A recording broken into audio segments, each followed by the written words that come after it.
In 1987, a guy in Ohio quit his factory job to sharpen knives out of the back of a van. 10 years later, he was clearing $94,000 a year, working 4 days a week. Today, half of these forgotten trades pay nearly double what the average office job does, and almost nobody under 40 even knows they exist. Number 14 on this list is so profitable that one man in Texas reportedly cleared $180,000 last year working out of his garage.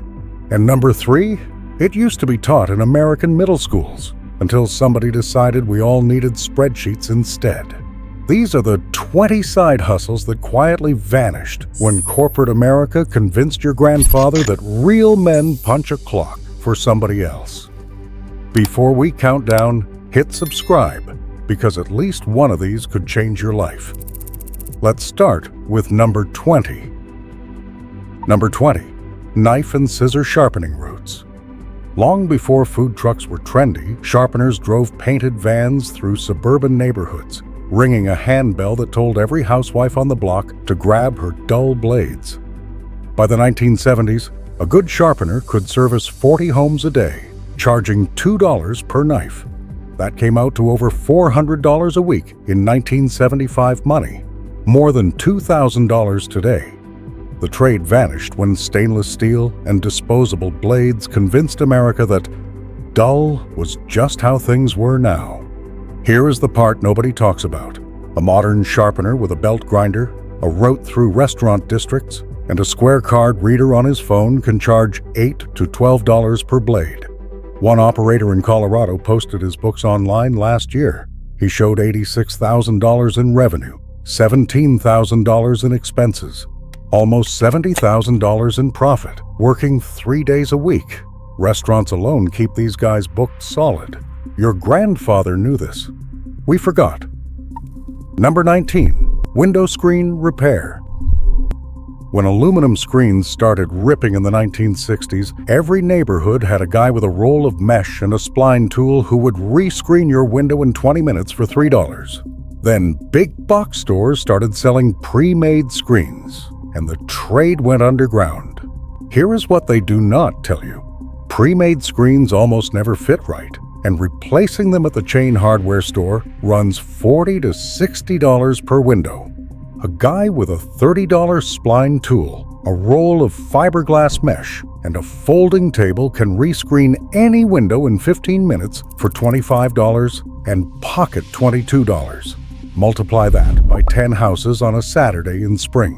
That is $220 before lunch. One repair guy in Phoenix runs ads only on Nextdoor and clears $40,000 a year working weekends. The kicker is that most of his customers are people who had been quoted $300 at a hardware store and decided to ask the neighborhood instead.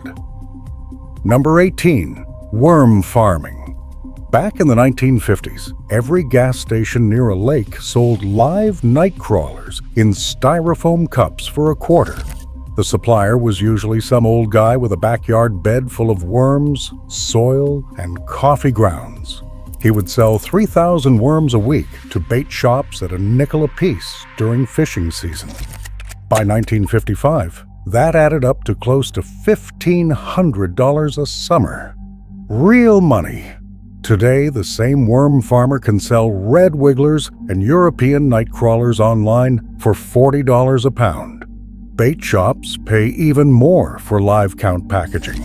A backyard worm bin, 4 feet by 8 feet, can produce 10 pounds a month with almost zero work. That is $400 in profit on something most people pay to throw out. Compost, in case you were wondering. Master Gardener forums are full of retirees pulling in $1,200 a month from worms they keep in their garage. The startup cost is about $60 for a bin and a starter colony. Number 17. Firewood splitting and delivery. Every rural town in America used to have a wood guy. He would show up in October with a cord of split, seasoned hardwood and stack it neatly by your back porch for $40. Today, a face cord of seasoned oak in upstate New York runs $350 delivered. A full cord can hit $900. Here is the math nobody runs. A standing dead tree is often free. A logger's leftover/piles are usually free. A used hydraulic splitter costs about $1,500 and lasts 20 years. One guy in Vermont posts his numbers online every year out of spite. Last winter, he sold 72 cords. After fuel and chain costs, he walked away with $38,000 between October and February, working 3 days a week. He still drives a 30-year-old pickup. He owns his land outright. He retired from a teaching job at 58 because firewood paid better than the school did. First pattern break. Here is where it gets interesting. Forget what social media tells you about passive income. Real vending operators, the ones who started in the 1970s, knew this game cold. A single well-placed snack machine in a busy laundromat or auto shop can clear $200 to $300 a month in profit. The forgotten part is that you do not need a national distributor. The original vending guys bought candy and chips at the wholesale club, marked them up 400%, and split commissions with location owners. Modern operators with 20 machines spread across a small city report $60,000 to $100,000 in annual revenue, with profit margins around 40%. Here is the kicker. The Small Business Administration still classifies vending as one of the most recession-resistant micro-businesses in America. A used machine costs around $400 on Facebook Marketplace. Locations are usually free if you pitch it right. Your grandfather's barber probably had one. He probably also retired comfortably. Number 15. Chair caning and wicker repair. Look at any antique store and you will see beautiful caned chairs with broken seats sitting unsold for $50 a piece. Now look at an upscale furniture restorer's price list. Recaning a single chair seat runs between $175 and $400, depending on the pattern. The trade nearly died when plastic furniture took over in the 1970s. But here is the secret. Almost nobody under 60 knows how to do this anymore, and demand is rising fast as mid-century chairs become collectible again. A skilled caner can rebuild a 6-strand pattern in about 3 hours. Materials cost $20 per chair. That is over $100 an hour, sitting in your garage, listening to the radio. One craftswoman in North Carolina has a 6-month waiting list and grosses around $70,000 a year working from a converted shed. Online tutorials can teach you the basic 4-strand weave in a weekend. The hardest part is convincing yourself you are allowed to charge what you are worth. Number 14. Mobile car detailing the way it used to be done. Not the soap and go drive-through. The real deal. Hand wax, leather conditioning, engine bay cleaning, paint correction. In the 1980s, a guy with buckets, a buffer, and a station wagon would drive into a country club parking lot and book 3 cars a day at $100 apiece. Adjusted for inflation, that is almost $300 today. Modern mobile detailers in places like Texas and Florida charge $400 to $600 per full detail and book out 2 weeks in advance. Here is the wild part. One operator in Houston went viral last year for showing his books. $180,000 in personal revenue, working out of a single van. His expenses, fuel, supplies, and a cheap pressure washer came in at under $20,000. The trade got buried under chain car washes that promised speed. But people who own a $60,000 truck do not want speed. They want their leather conditioned. Number 13. Picture framing. Walk into a chain craft store and price a custom frame for an 11 by 14 photo. You will pay around $200 and wait 3 weeks. Independent framers in the 1960s and 70s did the same job in their basement workshop for $40 and pocketed $25. Here is the math. The chains do not want you running. Mat board costs $2 a sheet wholesale. A length of basic molding costs $6. Glass costs $4. Total materials per frame are around $15. The skill is in the cuts and the corners, and any patient adult can learn it in a weekend with a foot guillotine. and a chopper. A small framing operation run from a spare bedroom can clear $3,000 to $5,000 a month, mostly through word of mouth and online marketplaces. The market is enormous. Every wedding produces framed photos. Every diploma needs a home. Every grandmother has a stack of art she wants protected.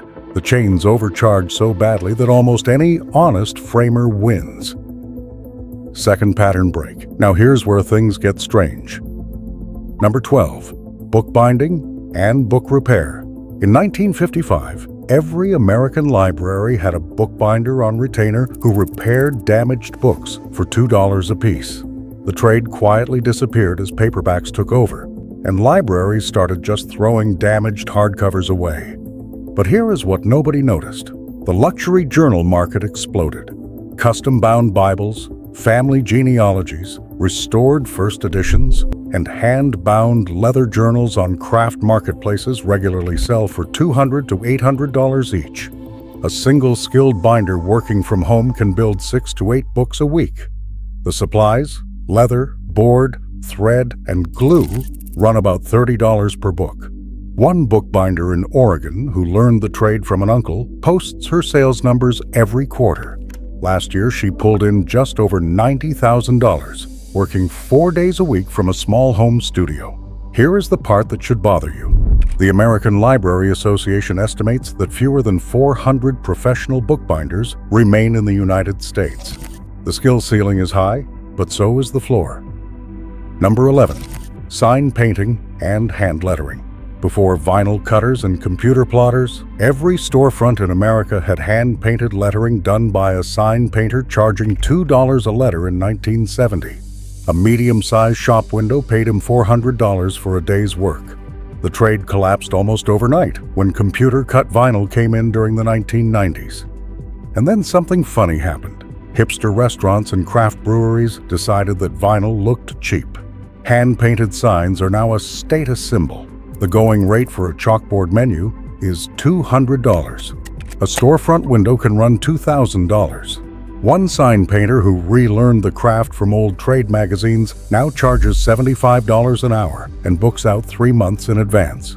$40,000 to $90,000 in side income is normal at the upper end. The barriers to entry are practice and a steady hand. A starter brush kit costs $80. The market is begging for skilled people because the chain shops genuinely cannot replicate handwork, and customers can tell. Number 10. Estate sale flipping. When somebody's grandfather dies in the suburbs, his garage usually contains between $5,000 and $20,000 worth of vintage tools, sporting goods, and household items sold off by overwhelmed children for pennies on the dollar.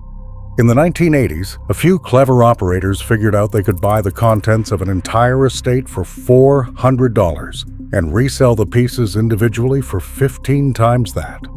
The forgotten side hustle is showing up early on Saturday morning, knowing what things actually cost online, and walking away with the goods. A vintage Stanley plane bought for $2 at an estate sale sells for $90 to a woodworker on Facebook Marketplace. A single Pyrex bowl in the right pattern goes for $60. Full-time flippers report between $50,000 and $150,000 in annual revenue. The skill is research, knowing the difference between a junk lamp and a Stiffel original. The startup cost is gas money and a smartphone. Number 9. Beekeeping and honey sales. In 1948, a farm extension agent could tell you that one hive produced 60 pounds of honey a year and paid for itself in 6 weeks. The trade was so common that hardware stores sold beekeeping supplies right next to gardening tools. Then commercial honey from overseas flooded the market, and most backyard apiaries disappeared. Here's what changed everything. Local raw honey now sells for $15 to $25 a pound at farmers markets. And people will drive an hour for the real thing because grocery store honey is often cut with corn syrup. A single hive producing 60 pounds of honey at $20 a pound is $1,200 in revenue per hive per year. 10 hives, the maximum most local zoning laws allow on a quarter-acre property, can clear $10,000 annually with about 4 hours a week of work in season. Beeswax, propolis, and pollen sell for even more per ounce. The startup cost for a hive is around $400. Your grandfather's neighbor probably kept bees. The honey he gave you tasted different for a reason. Number 8. Tailoring and alterations. Half of America buys clothing that does not fit. The other half donates clothes that do not fit because they do not know any better. In the 1960s, every dry cleaner had a tailor in the back, hemming pants for $3 a pair. Today, getting suit pants properly hemmed at a chain shop runs $30 to $45 and takes a week. Independent tailors working from home charge $20 and finish in 2 days.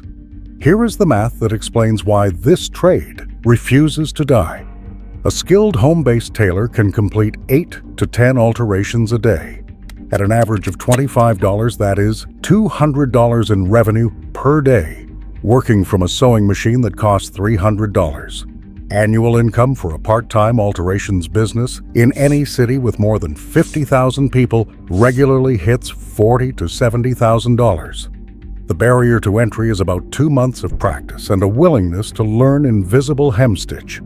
The wedding industry alone keeps tailors permanently booked. Bridal alterations on a single dress can run $600. Third pattern break. This next one shocked even me. Number 7. Watch and clock repair. There are roughly 30,000 certified watchmakers in the United States, down from 150,000 in 1950. Demand for repairs has not dropped. It has tripled. A single mechanical watch service runs between $400 and $1,200 at any reputable watchmaker, and the wait time at most shops is now over a year. The trade quietly died because nobody trained replacements. Vintage Rolex, Omega, and Hamilton watches that need servicing routinely show up on the secondary market at half their value because nobody can fix them.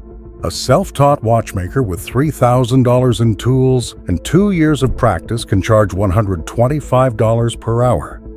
One operator in Wisconsin, who started as a hobbyist, now grosses $90,000 a year, working out of his basement workshop. He turns away 3 customers a week. The clock side is even more profitable. Grandfather Clock Service, complete cleaning and oiling, runs $800 per call. There are maybe 100 clock guys left in the entire Midwest. They are all booked solid. Number 6. Self-storage unit auction flipping. When somebody stops paying their storage unit rent, the contents legally go up for auction after 90 days. In the 1970s and the 1980s, this was a quiet side gig for a handful of guys who could read a unit at a glance. A unit might sell for $200 and contain $3,500 of sellable goods. The trade got loud for a few years because of reality television. Then, it quietly retreated. Here's the truth. The bidders have thinned out, but the units have not. Average winning bids in most American cities run between $100 and $400. The contents typically resell for 2 to 5 times that. One operator in Atlanta runs a channel showing his actual numbers. Last year, he bought 58 units, spending $9,000 in total, and reselling them for $41,000. After fees and gas, he netted about $26,000 working weekends. The skill is patience, and knowing what tools, brand name furniture and electronics actually sell for online. Number 5. Piano tuning. There are 40 million pianos in American homes. There are roughly 7,000 active piano tuners. Do that math. A single tuning runs $125 to $200 and takes an hour and a half. A trained tuner can do 4 to 5 appointments a day. That's between $500 and $1,000 in daily revenue. The skill takes about a year of dedicated practice and roughly $400 in tools, including a tuning hammer, a set of mutes, and a digital tuning device. The Piano Technicians Guild offers a self-study program that costs less than $1,000 total. Why did it disappear? Music education collapsed in public schools, and parents stopped insisting their children practice. But the existing pianos still need service. A working tuner with a regular client base of 300 customers, the standard book size can clear $60,000 to $100,000 annually, working 4 days a week. One tuner in Indiana, who learned in his 50s after retiring from teaching, told a podcast he makes more in tuning than he ever did in education. Number 4. Taxidermy. The trade peaked in the 1960s, when nearly every small American town had a taxidermist working in a room in the back of the shop next to a sporting goods store. Commercial production overseas killed off most local operations during the 1990s. The result is hunters now ship animals across state lines to find a competent taxidermist, and wait times of 18 to 24 months are normal. A white-tailed deer shoulder mount runs between $600 and $1,200. A full body bear costs $5,000. A skilled taxidermist working from home can complete 40 to 60 pieces a year, with about 30% profit margin after materials. That's between $50,000 and $90,000 in annual income, working out of a heated garage. The trade is regulated. You need a state license in most places, but training is widely available through correspondence courses and apprenticeships. Pet preservation, the new growth area, regularly commands $2,000 per dog. People will pay almost anything to remember their old retriever. Number 3. Cobbling and shoe repair. In 1965, every American downtown had a cobbler. Today, there are fewer than 2,500 shoe repair shops in the entire country, and most are owned by men over 65, with no apprentices. Meanwhile, a pair of high-end leather shoes can cost $300 to $700 new, and resoling extends their life by 10 years for $60. The math nobody wants to admit. A self-employed cobbler in any city with disposable income can charge $40 for a heel replacement, $80 for a full resole, and $120 for a complete restoration. A workbench, a finishing machine, and a stitcher run about $8,000 used. One cobbler in Charleston, who learned from his grandfather, grosses just over $110,000 a year running a shop the size of a closet. The fashion industry has spent a decade trying to convince Americans that shoes are disposable. The high-end customer has spent the same decade desperately searching for someone who can save their boots. Number 2. Locksmithing as a side trade. Not the corporate kind, the neighborhood kind. In the 1970s, every town had a locksmith who would rekey your front door for $15 and cut a duplicate key while you waited. Today, calling a chain locksmith for a car lockout costs $300, and you face an hour wait.